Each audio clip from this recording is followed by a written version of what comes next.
Los verdaderos orígenes del Imperio del Mar del Norte pueden rastrearse hasta Sweyn Forkbeard, quien fue exiliado en su juventud del salón real de su padre por su conducta indisciplinada. Se dice que Svein fue criado entre los Jomsvikings, legendarios guerreros navegantes y quizás la fuerza mercenaria más formidable de Escandinavia. Allí forjó un vínculo cercano con el fundador de la Orden Palnatoke. En su juventud, Svein se forjó una temible reputación, saqueando, asaltando y aterrorizando las costas de los mares del norte y Báltico. Tan grande se volvió su amenaza que finalmente fue llevado a un conflicto abierto con su padre, Harald Diente Azul. Padre e hijo se enfrentaron en un choque naval recordado como la Batalla de Isfjord. Según la leyenda, fue el propio Palnatoke quien mató a Harald con una flecha. Poco después, Sweyn fue coronado como el rey de Dinamarca, asegurando la primera gran parte de lo que algún día se convertiría en el Imperio del Mar del Norte. El siguiente gran paso de Sweyn hacia el poder llegó a través de su conflicto con Olaf Tryggvason, el rey de Noruega. A finales del siglo X, Olaf se había convertido en uno de los gobernantes más poderosos del norte. Había tomado el control de Noruega, obligado a muchos de sus habitantes a aceptar el cristianismo y construido un reino fuerte que se mantenía fuera del control danés. Para Svein esto era una amenaza seria. Dinamarca había reclamado durante mucho tiempo influencia sobre partes de Noruega, especialmente Viken en el sur. El gobierno de Olaf desafiaba esa influencia y lo convertía en un rival peligroso. El conflicto también era personal. Según la Heimskringla, Olaf una vez intentó casarse con Sigrid la Altiva, pero la unión fracasó cuando ella se negó a abandonar a los dioses antiguos y aceptar el cristianismo. Se dice que Olaf la golpeó enojado y Sigrid nunca olvidó el insulto. Más tarde, ella se casó con Sweyn Forkbeard y lo instó a vengarse. Ella le recordó que Olaf también se había casado con Tiri, la hermana de Sweyn, sin su aprobación. Para Sweyn, esto no solo era un insulto a su familia, sino también un desafío a su autoridad. Sweyn no era el único gobernante que quería que Olaf fuera destruido. Formó una alianza con Olaf, el rey sueco, y el conde Erik Hakonsson, hijo del conde Hakon el Poderoso, quien alguna vez gobernó Noruega antes de que Olaf Tryggvason llegara al poder. El conde Erik tenía sus propias razones para vengarse y quería restaurar el poder de su familia en Noruega. Juntos planearon atrapar a Olaf en el mar. Los Jomsvikings jugaron un papel importante en este plan. Su líder, el conde Sigvaldi de Jomsborg, fingió ser aliado de Olaf. Olaf confiaba en él y creía que Sigvaldi lo apoyaría si surgía algún peligro, pero Sigvaldi se había unido en secreto a Sweyn y a los demás enemigos de Olaf. Olaf había estado en Wendland, donde estaba atendiendo asuntos relacionados con las propiedades de su esposa Tiri. Cuando navegó de regreso a casa, Sigvaldi lo guió hacia la isla de Svold. Allí, Sweyn Forkbeard, Olaf el Sueco y el conde Erik estaban esperando con sus flotas. Los barcos de Olaf avanzaron uno por uno. Los reyes aliados observaban desde sus barcos, esperando la gran nave de Olaf, la Serpiente Larga. Svein creyó varias veces que la había visto, pero el conde Erik lo corrigió, ya que conocía mejor los barcos noruegos. Por fin apareció la Serpiente Larga. Era el barco más grande de la flota de Olaf y uno de los barcos más famosos de las sagas. Cuando Svein la vio, declaró que él comandaría ese barco antes de que terminara el día. El conde Erik fue más cauteloso. Advirtió que si Olaf no tenía otros barcos además de la Serpiente Larga, Svein aún no podría tomarlo solo con la flota danesa. Esto demostraba lo peligroso que consideraban a Olaf, incluso cuando estaba rodeado de enemigos. Los hombres de Olaf le instaron a zarpar y evitar la batalla, ya que la fuerza enemiga era mucho mayor.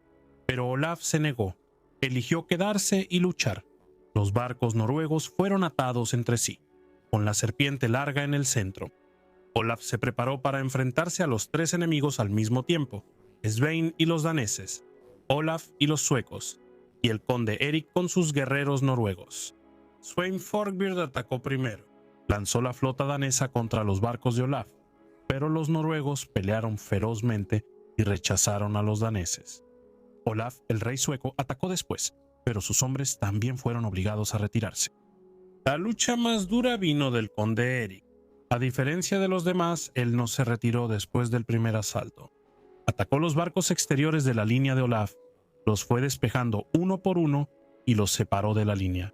Cada vez que tomaba un barco pasaba al siguiente. Poco a poco fue abriéndose camino hacia la Serpiente Larga.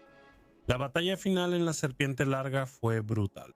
Los hombres de Olaf defendieron la nave con gran valentía, pero estaban rodeados y superados en número. Los guerreros del conde Eric abordaron una y otra vez hasta que finalmente tomaron la cubierta. Cuando la batalla se perdió, Olaf Tryggvason desapareció. Según las sagas, saltó desde la Serpiente Larga al mar. Algunos creían que se ahogó, otros decían que escapó, pero nunca se le volvió a ver gobernando en Noruega. Con Olaf fuera, la victoria pertenecía a Svein y sus aliados. Después de la batalla, Noruega fue dividida entre los vencedores. Olaf, el rey sueco, recibió partes del país. El conde Eric y su hermano el conde Svein obtuvieron grandes regiones para gobernar. Sweyn Barba de Horquilla mantuvo influencia sobre Viken, la parte sureste de Noruega, que durante mucho tiempo había estado conectada al poder danés. A través de este acuerdo, Sweyn se convirtió en el señor supremo de Noruega, gobernando indirectamente a través de jarls aliados, en lugar de gobernar todo el país él mismo. La batalla de Svold fue una de las victorias más importantes en la carrera de Sweyn. Eliminó a Olaf Tryggvason, restauró la influencia danesa en Noruega y puso gran parte del país bajo gobernantes leales a Sweyn y sus aliados. Sweyn ahora había dejado de ser solo el rey de Dinamarca. Gracias a la victoria en Svold, se convirtió en uno de los gobernantes más poderosos del norte. Dinamarca estaba segura. Noruega había sido puesta bajo su influencia, y el camino estaba abierto para ambiciones aún mayores al otro lado del mar. El imperio del Mar del Norte aún no estaba completo, pero después de Svold se había establecido uno de sus cimientos. La etapa final y más grande del ascenso de Svein Barba de Horquilla llegó en Inglaterra. Durante muchos años, Inglaterra había sufrido ataques daneses. Bajo el rey Etelredo, el reino luchaba por defenderse. Se formaron ejércitos, se pagó tributo y se me hicieron promesas. Pero los ataques continuaron.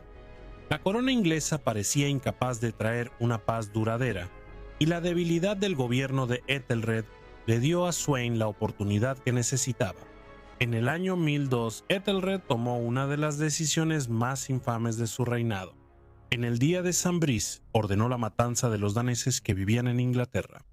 La crónica anglosajona dice que esto se hizo porque le habían dicho al rey que los daneses planeaban traicionarlo, matarlo a él y a sus consejeros, y quedarse con el reino para ellos mismos. Es poco probable que todos los daneses en Inglaterra hayan sido asesinados.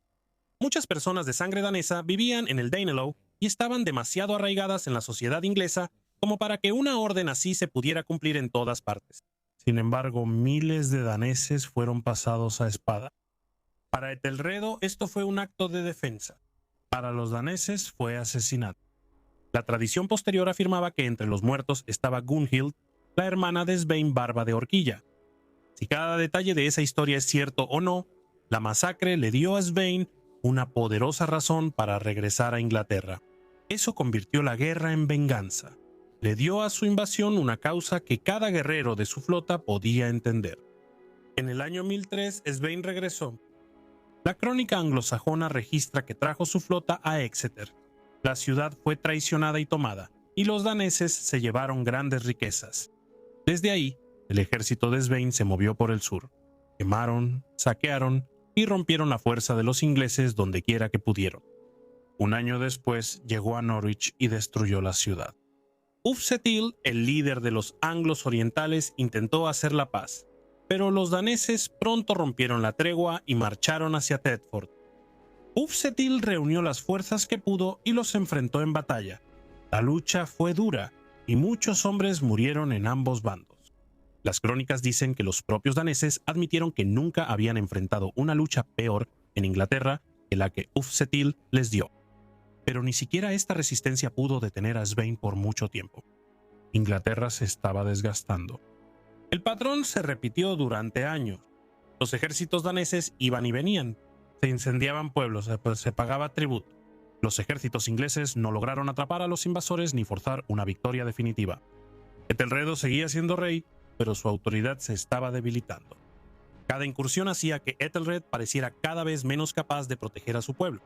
Cada pago de Danegeld hacía que la siguiente invasión fuera más probable. Para el año 1013, Svein ya estaba listo para la conquista. Esta vez no vino solo a saquear, vino a tomar el reino.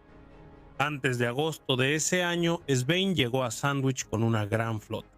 Desde ahí, navegó alrededor de Anglia Oriental y entró al Humber. Luego subió por el río Trent hasta que llegó a Gainsborough. Su campaña fue rápida, organizada y decisiva. El primero en rendirse fue el conde Uhtred de Northumbria.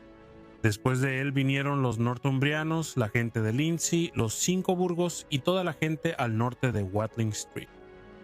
Le dieron rehenes a Sweyn y aceptaron su autoridad. Este fue pues un punto de inflexión. El norte y las antiguas regiones danesas de Inglaterra habían elegido a Sweyn. Una vez que supo que el norte se había rendido, Sweyn ordenó que su ejército fuera abastecido con comida y caballos. Luego se dirigió al sur, dejando sus barcos y a los rehenes al cuidado de su hijo Canuto. Este también fue un momento importante en el ascenso de Canuto. El joven príncipe ahora formaba parte de la conquista de su padre, aprendiendo cómo se conquistó Inglaterra. Sweyn cruzó Watling Street y llevó a su ejército al corazón del reino. La crónica dice que sus hombres causaron el mayor daño que un ejército podía causar. Oxford se rindió, Winchester se rindió, ambas ciudades entregaron rehenes. Luego Sweyn se dirigió hacia Londres. Londres era diferente.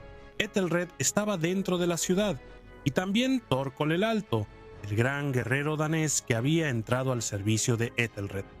La gente de Londres se negó a rendirse. Sweyn atacó, pero la ciudad resistió. Algunos de sus hombres se ahogaron en el Támesis durante el asalto y se vio obligado a retirarse. Pero esto no salvó a Ethelred. Svein marchó hacia el oeste hasta Wallingford y luego a Bath. Allí, el ealdorman Ethelmar fue a verlo junto con los Tanes del oeste. Se rindieron y entregaron rehenes. Con esto, el oeste también aceptó el gobierno de Sweyn. El reino se estaba derrumbando alrededor de Ethelred. Una vez que Sweyn se aseguró el control del oeste, regresó al norte a sus barcos. Para entonces, la crónica dice que toda la gente lo aceptó como rey. Londres, al ver que el resto de Inglaterra se había rendido y temiendo la destrucción, finalmente también cedió. El gobierno de Ethelred había terminado.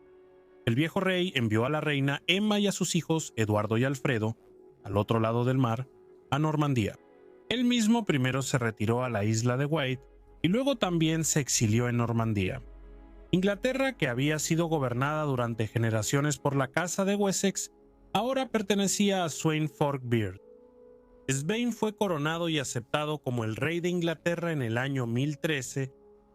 Su reinado en Inglaterra fue corto, pero su importancia fue enorme.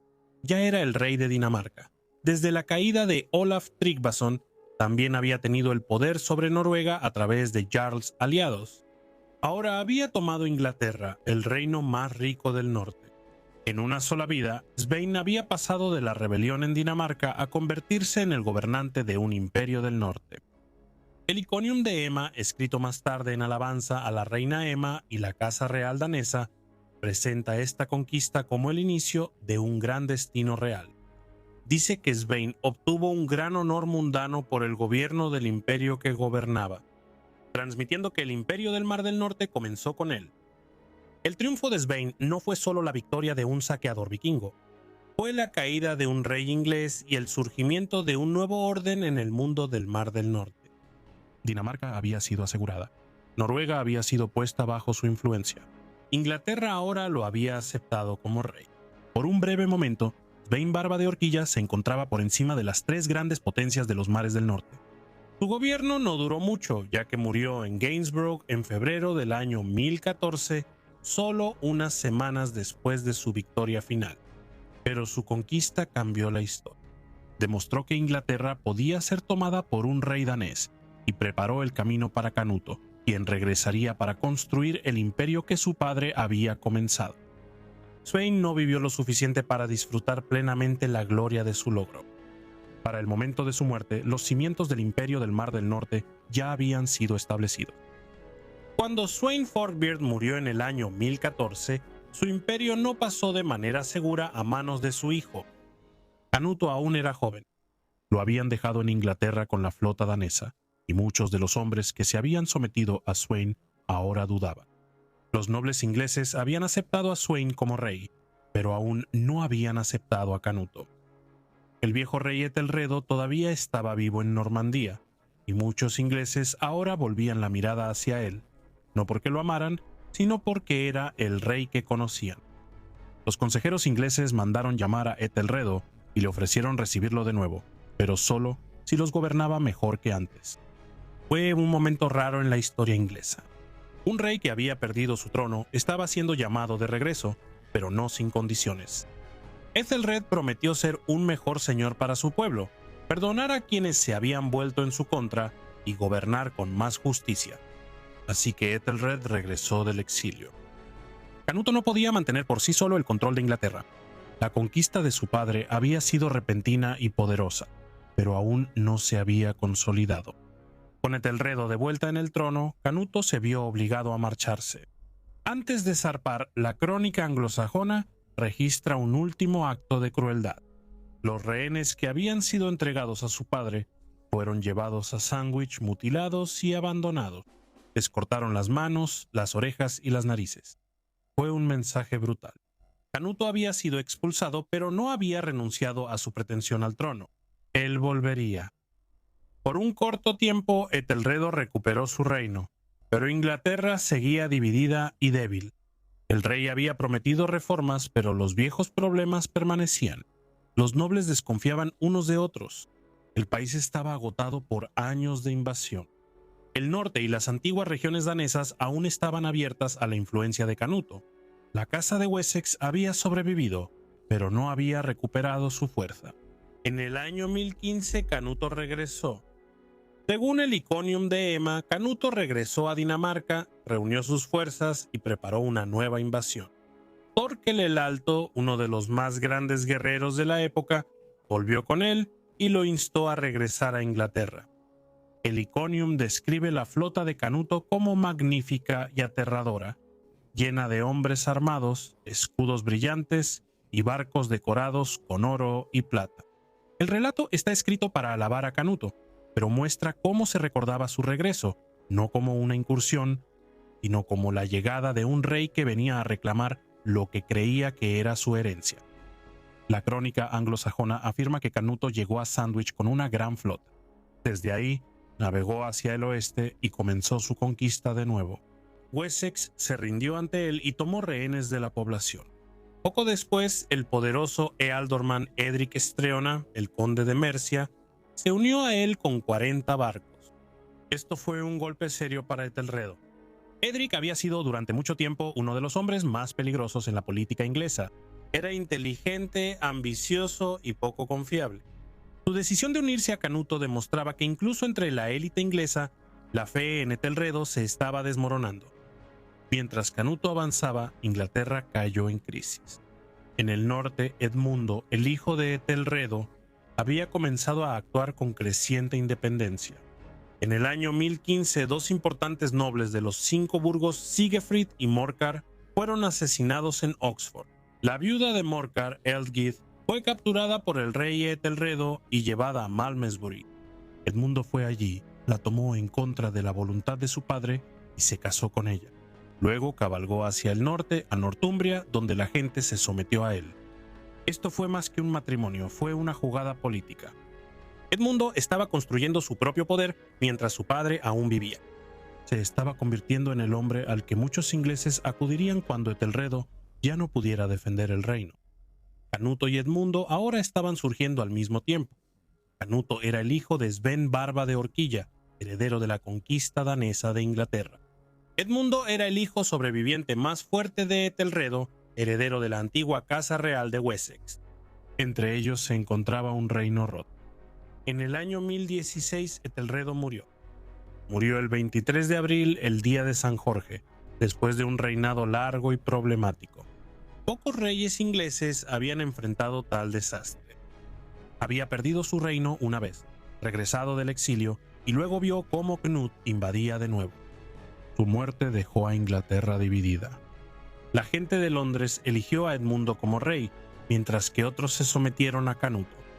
Desde ese momento, la guerra se convirtió en una competencia entre dos jóvenes reyes. Edmundo se ganó el nombre de Ironside porque luchó con tanta fuerza y resistencia.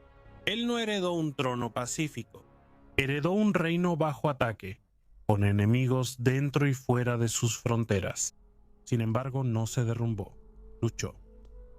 Knut I sitió Londres, pero la ciudad resistió. Londres se mantuvo leal cuando muchos otros se habían rendido, y su defensa se convirtió en uno de los puntos más fuertes de la causa de Edmundo.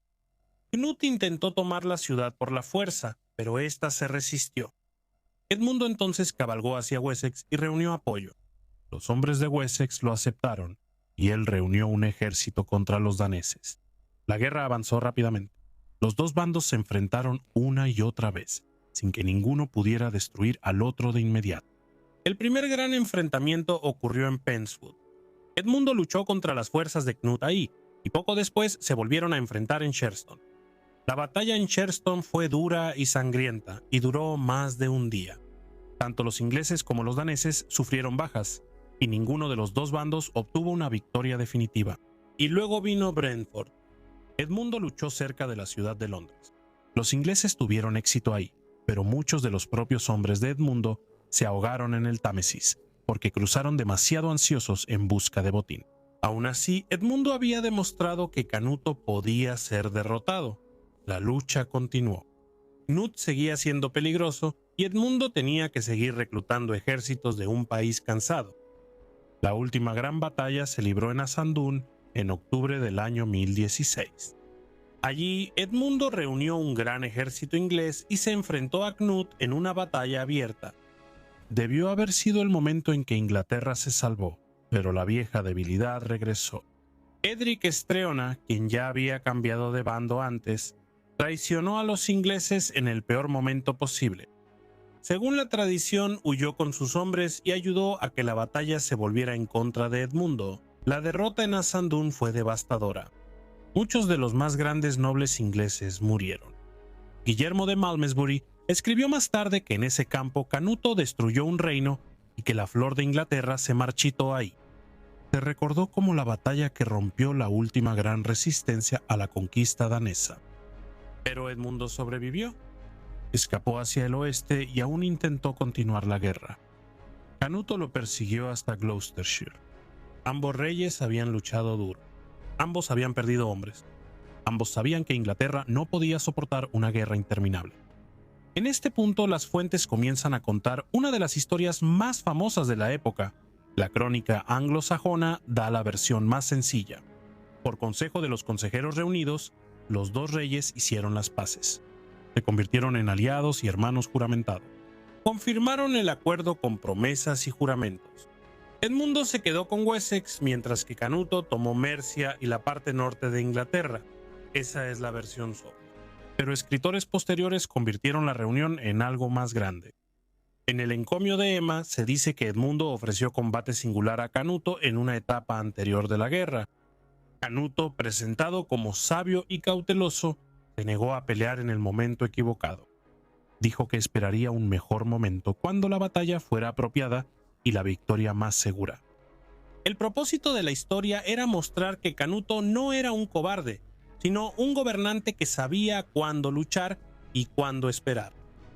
En la flor de la historia de Rogelio de Wendover hay un capítulo dedicado a las consecuencias de Asandún y al legendario combate singular entre el rey Canuto y el rey Edmundo que le siguió. Relata, unos días después de la trágica batalla, en la que cayeron tantos nobles guerreros, el rey Edmundo persiguió a Canuto, quien ahora estaba devastando Gloucestershire. Por lo tanto, los dos reyes se prepararon para encontrarse en un lugar cercano a Deerhurst. Edmundo posicionó su ejército en el lado occidental del río Severn, mientras que Canuto y sus hombres se reunieron en la orilla oriental, cada rey preparándose para el inminente enfrentamiento. Justo cuando los ejércitos estaban a punto de enfrentarse, el traicionero conde Edric reunió a los jefes y les habló con estas palabras: Nobles guerreros, ¿por qué arriesgamos tan tontamente nuestras vidas en batalla por nuestros reyes, cuando nuestras muertes no aseguran el reino para ellos, ni ponen fin a su insaciable ambición? Mi consejo es este: que aquellos que están luchando por el reino lo hagan solos. ¿De qué sirve la avaricia por el dominio cuando Inglaterra, que antes era suficiente para 8 reyes, ahora no es suficiente para 2? Que lleguen a un acuerdo o resuelvan el asunto en combate singular por el trono. Este discurso fue recibido con aprobación por los jefes reunidos y su decisión fue comunicada a los 2 reyes, quienes consintieron la propuesta. Hay una pequeña isla llamada Osney, ubicada en la desembocadura del río Severn. Los reyes cruzaron a esta isla ataviados con sus mejores armaduras y comenzaron su duelo fatídico ante la mirada de ambos ejércitos. Lucharon valientemente desviando las estocadas de lanza del otro con sus escudos resistentes, hasta que ambas lanzas se rompieron. Luego, desenvainando sus espadas, se enfrentaron en una feroz batalla cuerpo a cuerpo, sus espadas chocando contra sus cascos con tanta fuerza que saltaban chispas del impacto. El valor de Edmundo era evidente mientras luchaba con un corazón ardiente, su fuerza creciendo con cada golpe. Levantó su mano derecha, empuñando su espada con una fuerza tremenda, descargando golpe tras golpe sobre la cabeza de Knut, como si estuviera lanzando rayos en lugar de golpear con una espada. Pero a medida que la batalla continuaba, Knut empezó a sentir que su fuerza disminuía y se dio cuenta de que no podría soportar el ataque por mucho más tiempo. Considerando sus opciones, decidió intentar hacer la paz. Sin embargo, sabiendo que Edmundo buscaba matarlo, Knut, con astucia y determinación, respiró hondo y se lanzó contra Edmundo con renovada determinación. Luego de repente retrocedió y con una voz llena de respeto pidió una pausa, solicitando un momento de diálogo. Edmundo, siempre el guerrero cortés, bajó su escudo al suelo y escuchó atentamente a Knut, quien habló así: «Hasta ahora he codiciado tu reino, el más valiente de los hombres. Pero ahora descubro que no solo deseo tu reino, sino tu amistad por encima de todo. Dinamarca se somete a mí, Noruega se inclina ante mi gobierno, e incluso el rey de los suecos ha jurado lealtad. La fortuna me ha favorecido en mis tierras, pero es tu extraordinario valor lo que ha conquistado mi corazón. Prefiero tenerte como compañero que conquistar tu reino. Gobernemos juntos, tú y yo». Sin dudarlo, el rey Edmundo, conmovido por las palabras de Canuto, aceptó su oferta con gracia. Así, los 2 reyes decidieron dividir el reino entre ellos. Edmundo tendría el control sobre las tierras al sur del río Támesis, incluyendo Essex, Anglia Oriental y la ciudad de Londres, la capital. Canuto conservaría las regiones del norte. Los 2 reyes, habiendo dejado a un lado su espléndida armadura, se abrazaron frente a sus ejércitos, sus corazones unidos en paz. Como símbolo final de su reconciliación, intercambiaron sus vestimentas y armas, cada uno asumiendo la identidad del otro. Edmundo se convirtió en Knut y Knut se convirtió en Edmundo. Si el duelo realmente ocurrió es incierto, la crónica anglosajona no lo registra.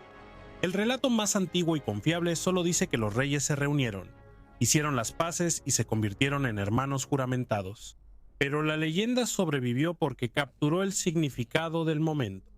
Edmundo y Knut se habían enfrentado por toda Inglaterra y ninguno parecía dispuesto a ceder.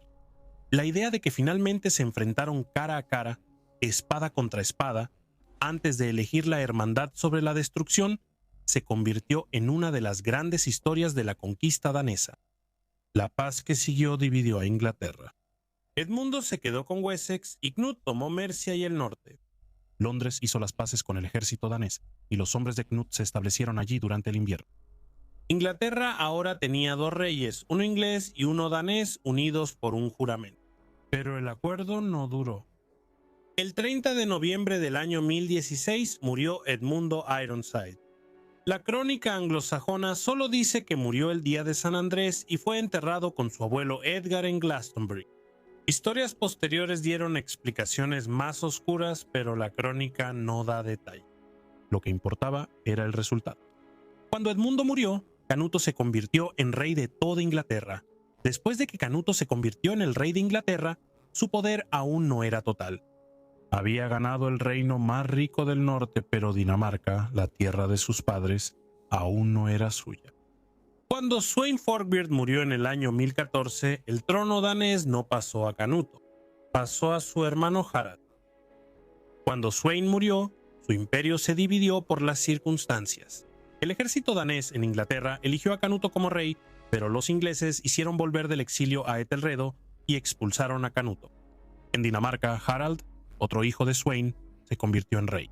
Durante varios años, Canuto luchó en Inglaterra mientras Harald gobernaba la patria danesa. Las fuentes dan muy pocos detalles sobre el reinado de Harald. Él es uno de los reyes menos conocidos de la época. Sabemos que era hijo de Svein, que gobernó Dinamarca después de la muerte de su padre, y que su reinado fue corto. Parece que permaneció en Dinamarca mientras Knut regresaba a Inglaterra y continuaba la guerra contra Ethelred y Edmundo Ironside. Por lo tanto, el primer reino de Knut fue Inglaterra, no Dinamarca. Pero Dinamarca seguía siendo importante. Alrededor del año 1018, Harald murió. Con la muerte de su hermano, Knut se convirtió en el heredero de Dinamarca. El trono ahora pasó a él, uniendo el reino de sus padres con el reino que había conquistado por la guerra. Este fue el momento en que el gobierno de Knut se volvió verdaderamente imperial. Ya no era solo el rey de Inglaterra, era rey de Inglaterra y Dinamarca al mismo tiempo. La crónica anglosajona da una nota breve pero importante para el año 1019.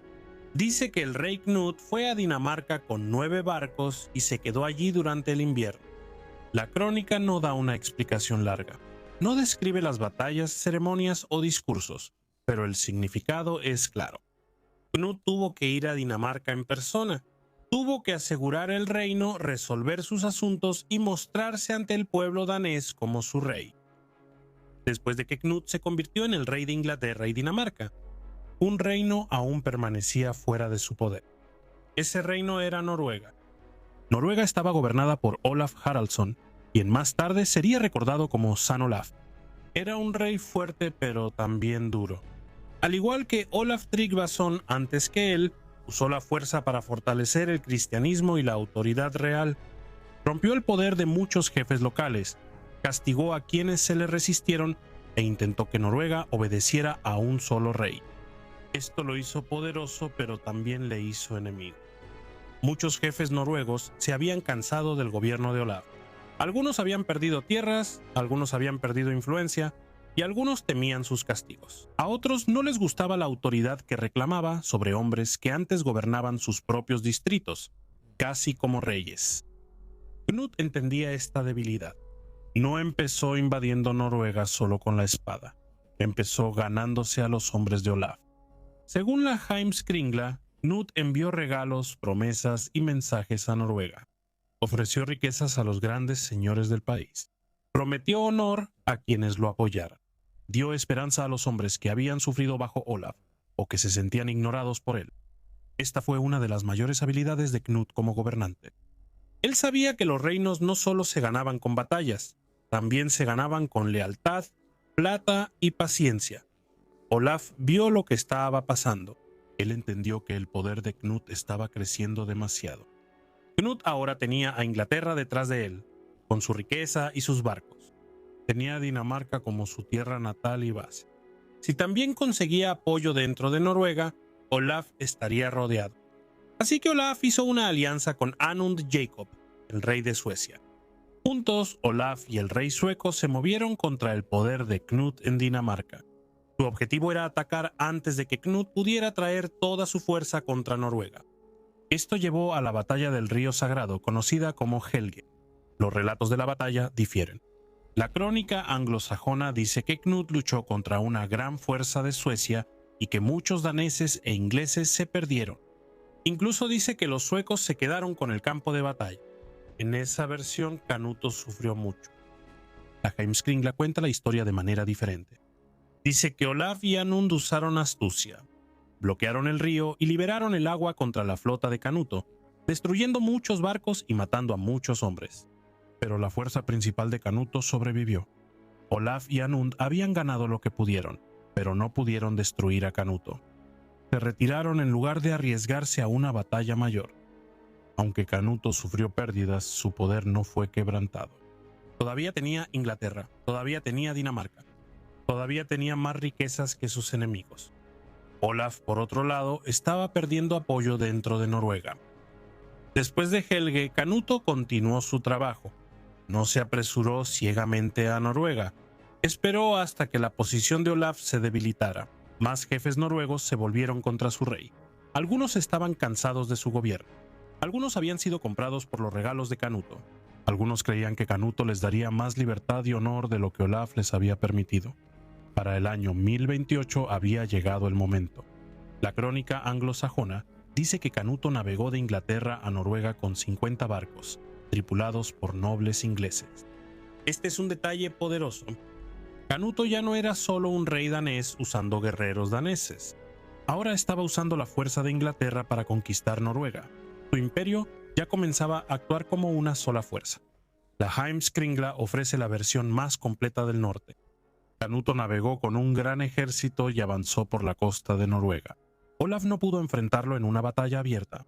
Demasiados de los jefes se habían alejado. Demasiadas personas estaban indecisas. La llegada de Canuto no parecía una incursión. Parecía la llegada de un rey que ya tenía aliados esperándolo. Mientras Canuto avanzaba por Noruega, los hombres se sometían a él. Él daba regalos. Él les confirmó a los hombres la posesión de sus tierras. Él prometió autoridad a quienes se unieran a él. Hombres que antes temían a Olaf ahora veían una oportunidad de ascender bajo Canuto. Olaf Haraldsson se vio obligado a huir. Dejó Noruega y se fue al este al exilio, encontrando refugio finalmente en Rusia.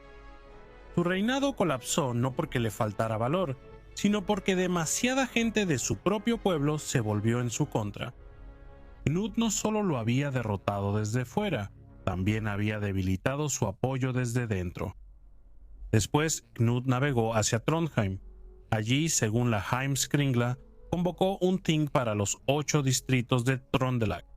En esta asamblea, Knut fue elegido como el rey de toda Noruega. Este fue el momento formal de su victoria. Los jefes y el pueblo lo aceptaron, y Noruega pasó a estar bajo su gobierno. Este fue el verdadero apogeo del Imperio del Mar del Norte. Sven Barba de Horquilla había comenzado la obra. Él había tomado Dinamarca, derrotado a Olaf Tryggvason en Svold y conquistado Inglaterra antes de su muerte. Pero Canuto completó lo que su padre había comenzado. Él mantuvo Inglaterra, heredó Dinamarca y luego sometió Noruega bajo su poder. El Imperio del Mar del Norte había alcanzado su mayor tamaño. Inglaterra, Dinamarca y Noruega ahora estaban bajo una sola corona, y Canuto era el gobernante más poderoso del mundo del norte. El Imperio del Mar del Norte de Knut era demasiado grande para que un solo hombre lo gobernara en persona. Se extendía por demasiadas tierras, con influencia que llegaba a partes de Suecia e incluso al mundo norteño más amplio. Ningún rey podía sentarse en cada salón, asistir a cada asamblea o comandar cada ejército por sí mismo. Knut entendía esto. Su imperio no solo se construyó sobre la conquista, sino también sobre la delegación. Gobernaba a través de condes, jarls, miembros de su familia, obispos y hombres de confianza que gobernaban en su nombre. Después de convertirse en el único rey de Inglaterra en el año 1016, la primera tarea de Knut fue asegurar el país. Inglaterra había sido destrozada por años de guerra. Muchos nobles ingleses habían muerto en Asandún, mientras que otros habían cambiado de bando más de una vez. Knut no podía simplemente confiar en el antiguo orden político, pero tampoco podía gobernar Inglaterra solo con daneses. Necesitaba a ambos pueblos. Necesitaba a los guerreros daneses que lo habían ayudado a ganar el reino y a los nobles ingleses que entendían sus tierras, leyes y costumbres. Según la crónica anglosajona, en el año 1017 Knut tomó el control total de Inglaterra y la dividió en 4 grandes partes. Wessex lo reservó para sí mismo. Anglia Oriental se la dio a Thorkel el Alto. Mercia se la dio a Edric Streona. Y Northumbria se la dio a Eric Håkonsson. Esta división muestra cómo gobernó Canuto en los primeros años de su reinado. Puso a hombres poderosos al mando de las principales regiones de Inglaterra, pero mantuvo Wessex bajo su propio control directo. Esto era importante. Wessex era el corazón de la antigua casa real inglesa. Incluía Winchester, uno de los grandes centros reales del reino. Al quedarse con Wessex para sí mismo, Knut puso su propia autoridad directamente sobre la tierra, desde la cual los reyes de Wessex alguna vez gobernaron toda Inglaterra. East Anglia fue entregada a Thorkell el Alto. Thorkell era uno de los guerreros más famosos de la época. Él una vez luchó contra Ethelred, luego sirvió a Ethelred y después regresó con Knut. Era un líder danés con gran autoridad militar, y Knut confiaba tanto en él que le dio una de las regiones clave de Inglaterra. East Anglia tenía profundas conexiones escandinavas, y colocar a Thorkell ahí tenía sentido. Podía comandar la lealtad danesa mientras servía al nuevo rey. Mercia fue entregada a Edric Streona. Esta fue una elección peligrosa, pero también práctica. Edric había traicionado a ambos bandos durante las guerras.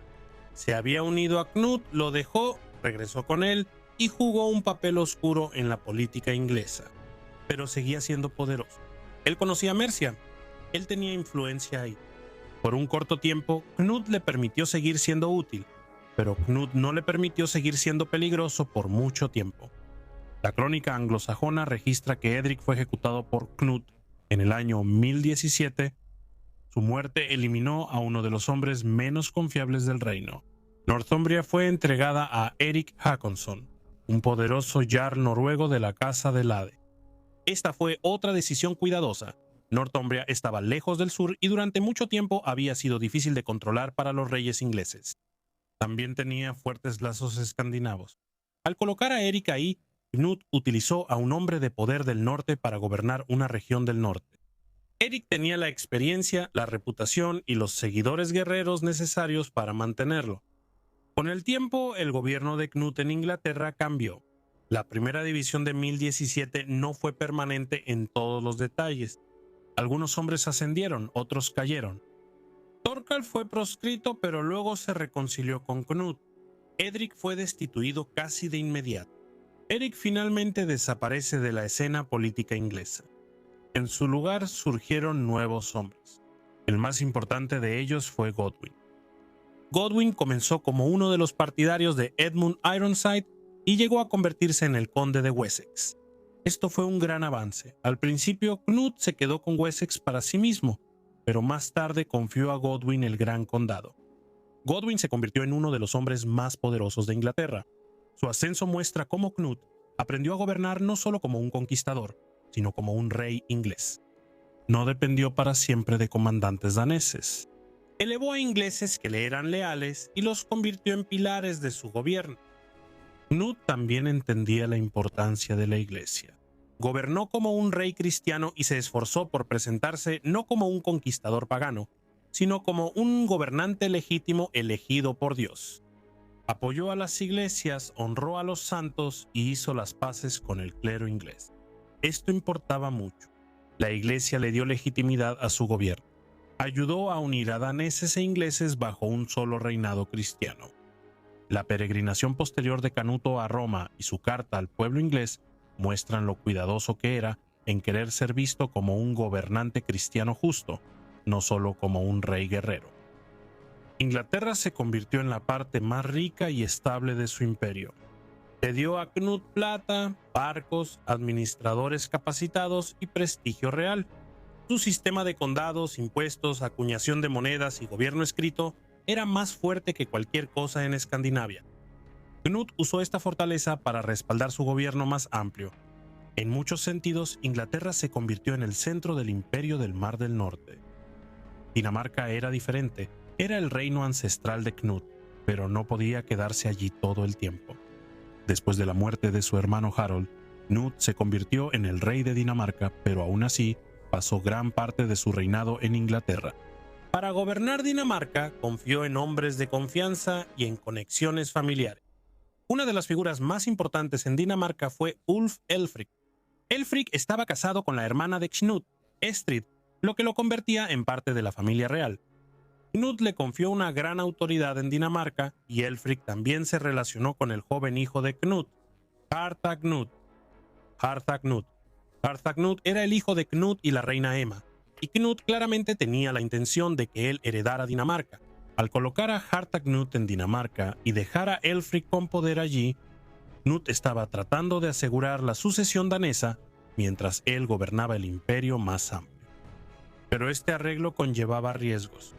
Un rey que gobierna a través de hombres poderosos siempre debe vigilarlos cuidadosamente. Elfric se volvió demasiado fuerte. La tradición posterior dice que ayudó a que Harthacnut fuera aceptado como rey en Dinamarca mientras Knut estaba ausente. Una acción que podría verse tanto como protección del heredero real como un desafío a la propia autoridad de Knut.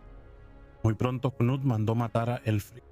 Esto demostró que ni siquiera los lazos familiares protegían a un hombre que amenazaba el poder del rey. Noruega era aún más difícil de gobernar. Puso a Hakon Eriksson a cargo. El gobierno de Hakon no duró mucho.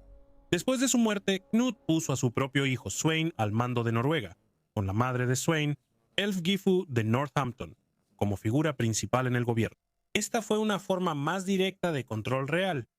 En lugar de gobernar a través de un antiguo jarl noruego, Canuto ahora intentó gobernar Noruega a través de su propia familia. Esta decisión debilitó su posición. Sven era joven y Elfgifu era impopular. El gobierno que llevaron a Noruega fue recordado duramente en la tradición posterior. Nuevas leyes, cargas e influencia extranjera enfurecieron a muchos noruegos. Los mismos jefes que alguna vez aceptaron a Knut porque no les agradaba Olaf Haraldsson empezaron a volverse en contra del propio régimen de Knut. Esto mostró el peligro del imperio. Noruega podía ser conquistada aprovechando el resentimiento local, pero no podía mantenerse fácilmente bajo un gobierno extranjero. En todo el imperio, el método de Knut era claro. En Inglaterra gobernó a través de grandes condes. En Dinamarca gobernó a través de su familia, jarls y la autoridad real sobre su tierra natal. En Noruega primero gobernó a través de jefes locales y la dinastía Lade, y a través de su propio hijo y Elfgifu. Cada reino necesitaba una forma diferente de control. Sus propios títulos muestran la magnitud de su ambición. En su carta al pueblo inglés después de su viaje a Roma, Knut se llamó a sí mismo rey de toda Inglaterra, Dinamarca, Noruega y parte de los suecos. Este no era el título de un rey de una pequeña isla. Era el título de un gobernante que quería que sus súbditos entendieran que su poder se extendía a través de los mares del norte. Durante la mayor parte de su reinado, Canuto manejó bien este sistema. Eliminó a hombres peligrosos, promovió a los hombres útiles, se casó con Emma para obtener legitimidad inglesa, crió a sus hijos en diferentes partes del imperio y mantuvo bajo su control las grandes rutas marítimas. Podía moverse entre reinos cuando era necesario, usando la riqueza de una tierra para asegurar otra. Esta era la genialidad del gobierno de Canuto. No gobernaba el imperio del Mar del Norte como un solo país. Lo gobernaba como una red de reinos unidos por barcos, plata, juramentos, familia y miedo. El imperio del Mar del Norte de Canuto se había construido mediante la guerra, la herencia, la riqueza y un gobierno cuidadoso. Por un tiempo se mantuvo unido. Inglaterra, Dinamarca y Noruega estaban bajo una sola corona, y Canuto era el gobernante más poderoso del mundo del norte. Pero el imperio dependía demasiado de él. Se había mantenido unido por su reputación, su juicio y su capacidad para ganarse la lealtad al otro lado del mar. Cuando murió, toda la estructura comenzó a debilitarse. Canuto murió en Inglaterra en el año 1035. La Heimskringla dice que murió el 13 de noviembre y fue enterrado en Winchester. También menciona la magnitud de su reinado. Había gobernado Dinamarca durante muchos años, Inglaterra durante casi 2 décadas y Noruega durante 7 años. El imperio alcanzó su apogeo bajo su mando, pero no pasó de manera segura a un solo heredero. En cambio, comenzó a dividirse entre sus hijos. Esta fue la gran debilidad del logro de Canuto. Tenía más de un hijo, nacidos de diferentes madres, y cada uno tenía derecho a una parte de su herencia. Haroldo Pie de Liebre, el hijo de Elfgifu de Northampton, estaba en Inglaterra. Harthacnut, el hijo de la reina Emma, estaba en Dinamarca. Svein, otro hijo de Knut y Elfgifu, había sido puesto a cargo de Noruega.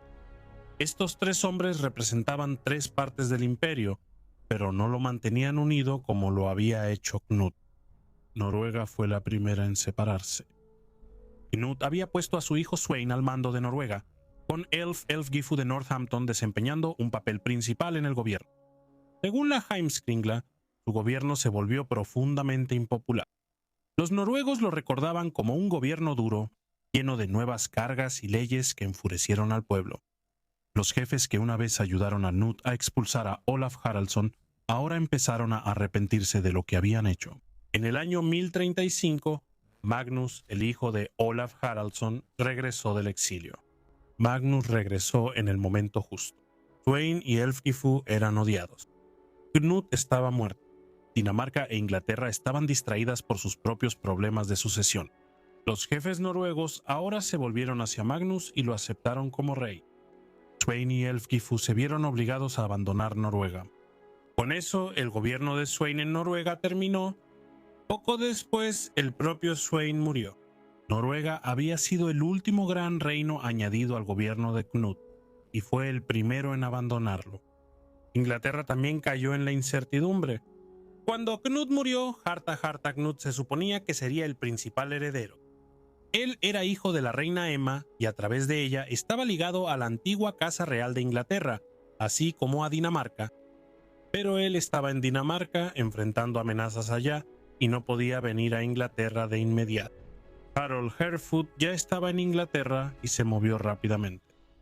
La crónica anglosajona muestra claramente la división. Algunos líderes importantes querían a Harthacnut, especialmente la reina Emma y Ælfric Godwin. Otros apoyaban a Harold.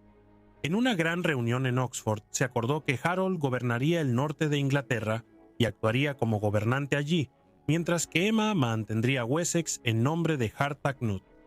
Este no fue un acuerdo sólido, fue un compromiso, y mostró que Inglaterra ya estaba dividida.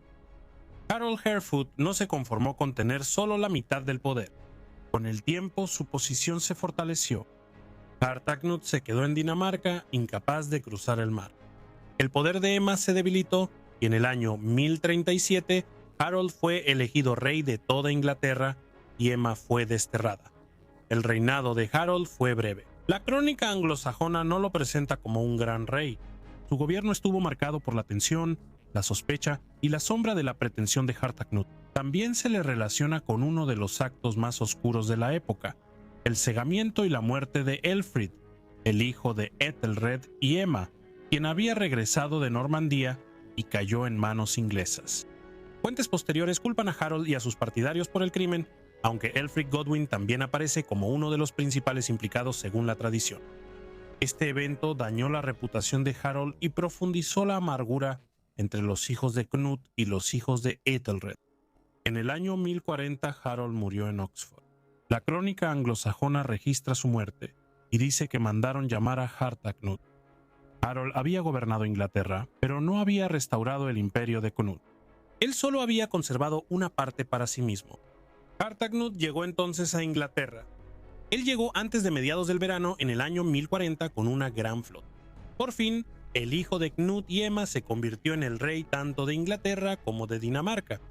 Por un breve momento, parte del imperio del Mar del Norte fue restaurado. Dinamarca e Inglaterra estaban de nuevo bajo un solo gobernante. Pero Noruega ya no estaba. Magnus gobernaba ahí y el viejo imperio de los tres reinos no pudo ser reconstruido. El gobierno de Harthacnut en Inglaterra comenzó mal. Según la crónica anglosajona, impuso un impuesto pesado para pagar su flota, una carga tan dura que los hombres que antes querían que fuera rey se enojaron con él. También se vengó de su medio hermano muerto. El cuerpo de Harold Pie de Liebre fue desenterrado, deshonrado y arrojado a un pantano. Este acto sorprendió a escritores posteriores y mostró la amargura dentro de la propia familia de Knut. Harthacnut no era como su padre. Canuto había sabido cómo convertir la conquista en gobierno. Harthacnut heredó coronas, pero no la fuerza que las mantenía unidas. Su reinado fue corto, duro e inestable. Trajo de regreso a Eduardo, su medio hermano, por parte de la reina Emma desde Normandía, y esto daría forma al futuro de Inglaterra. Pero el propio Harthacnut no tuvo tiempo de construir un gobierno duradero. En el año 1042, Harthacnut murió repentinamente. La crónica anglosajona da el famoso relato. Él estaba en Lambeth asistiendo al banquete de Tove el Orgulloso, su portaestandarte, y Githa, la hija de Osgood Clapper. Mientras estaba bebiendo, de repente cayó al suelo en una terrible convulsión. Murió poco después. Algunos escritores posteriores y narradores modernos se han preguntado si fue envenenado. Es fácil ver por qué. Murió repentinamente en un banquete rodeado de rivales políticos y su muerte despejó el camino para Eduardo el Confesor. Con la muerte de Arta Canuto, la línea masculina de Canuto llegó a su fin. Eduardo el Confesor, hijo de Etelredo y Emma, se convirtió en rey. Esto restauró la antigua Casa de Wessex al trono inglés. El imperio del Mar del Norte había terminado. Su colapso había sido rápido. Canuto murió en el año 1035. Noruega se separó ese mismo año. Haroldo Pie de Liebre le quitó Inglaterra a Arta Canuto. Arta Canuto después reunió Inglaterra y Dinamarca, pero solo por 2 años. Para 1042 él ya había muerto y el imperio había desaparecido. Esto demostró la verdad sobre el poder de Canuto. El imperio había sido impresionante, pero era personal. No se había convertido en un solo estado unificado. Inglaterra, Dinamarca y Noruega habían conservado sus propias tierras, líderes y lealtades. Habían sido unidas por el propio Knut, y el imperio se mantenía unido solo por su genialidad. Noruega eligió a Magnus, el hijo de San Olaf. Inglaterra primero siguió a Harold, luego a Harthacnut y después a Eduardo. Dinamarca también cayó en manos de Magnus debido a un acuerdo entre él y Harthacnut. El imperio del Mar del Norte surgió gracias a Sweyn Forbeard y alcanzó su apogeo bajo Canuto. Pero después de la muerte de Knut, decayó con una velocidad sorprendente. En 7 años, los 3 reinos ya no estaban unidos. El imperio dependía de un solo hombre, y ese hombre ya no estaba. Se desmoronó. Sin embargo, seguía siendo el rey vikingo más poderoso que jamás haya existido.